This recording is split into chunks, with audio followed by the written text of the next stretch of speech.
Unternehmenskrisen entstehen selten über Nacht. In vielen Fällen entwickeln sie sich über Jahre hinweg, weil kritische Informationen nicht die richtigen Personen erreichen oder Warnsignale nicht ernst genommen werden. Der Korruptionsskandal bei Siemens zählt zu den größten Compliance-Krisen der deutschen Wirtschaftsgeschichte. Meist wird er als Rechts- oder Gouvernance-Thema betrachtet. Aus Sicht der MC3-Methode war er jedoch auch eine Kommunikationskrise. Denn wirksame Compliance beginnt nicht erst mit Regeln. Sie beginnt mit funktionierender Kommunikation. Die Ausgangssituation.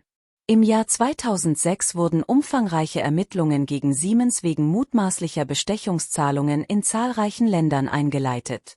Die Untersuchungen zeigten, dass über Jahre hinweg unzulässige Zahlungen geleistet worden waren, um internationale Aufträge zu gewinnen.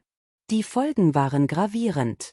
Das Unternehmen musste seine internen Kontrollsysteme grundlegend überarbeiten. Die Unternehmensführung wurde neu organisiert. Compliance erhielt eine völlig neue Bedeutung. Wo versagte die Kommunikation? Die MC3-Methode betrachtet 4 zentrale Kommunikationsdimensionen. Erste Sprache. Siemens ist in mehr als 190 Ländern tätig. Täglich werden Informationen zwischen Vertriebsorganisationen, Projektteams, Rechtsabteilungen, Compliance, Management und externen Partnern ausgetauscht.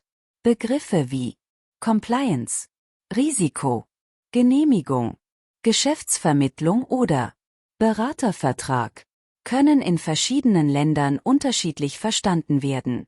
Eine gemeinsame Unternehmenssprache bedeutet noch lange nicht, dass alle dieselben Regeln gleich interpretieren. Zweite Kultur. Geschäftskulturen unterscheiden sich weltweit erheblich. Was in einem Land als übliche Geschäftspraxis angesehen wird, kann in einem anderen Land gegen Gesetze oder interne Richtlinien verstoßen. Internationale Unternehmen müssen deshalb nicht nur ihre Prozesse harmonisieren. Sie müssen auch sicherstellen, dass ethische Standards weltweit gleich verstanden werden. Dritter Macht. In großen Organisationen stellt sich häufig eine entscheidende Frage: Wer spricht kritische Themen an? Mitarbeitende müssen darauf vertrauen können, Risiken offen anzusprechen, auch wenn dadurch kurzfristig Aufträge gefährdet werden könnten. Wenn wirtschaftlicher Druck stärker wirkt als offene Kommunikation, entstehen gefährliche Informationslücken. Vierte Prozesse.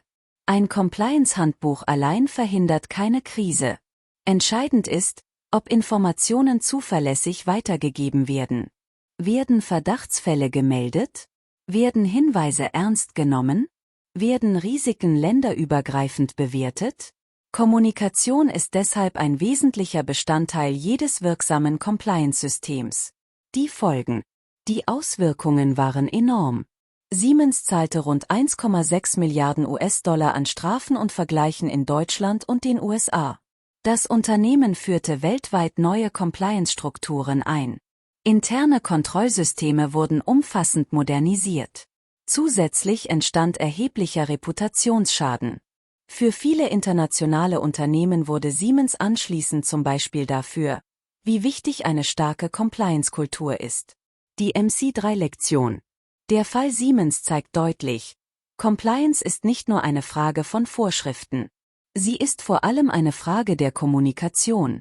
Regeln entfalten nur dann Wirkung, wenn sie verstanden, akzeptiert, weitergegeben und gelebt werden. Genau hier setzt die MC3-Methode an.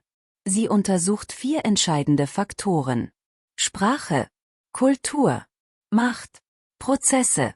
Erst wenn diese 4 Dimensionen zusammenwirken, entsteht eine Kommunikationskultur, die Risiken frühzeitig erkennt und wirksam steuert.